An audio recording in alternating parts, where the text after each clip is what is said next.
1 minute 37 seconds later.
Guys इसके लिए आपको क्या क्या चीज चाहिए मैं आज आपको दिखाऊंगा। कैसा लग रहा है वीडियो आप कमेंट करके जरूर बताना। इनविजिबल पेन आप घर पे भी ट्राई करके बना सकते हैं, बहुत आसान है।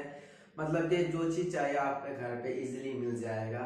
तो इस वीडियो पे जल्दी से चैनल को सब्सक्राइब कर देना, इस वीडियो पे लाइक करके दिखाना और कमेंट करके जरूर बताना इस वीडियो आपको कैसा लग रहा है।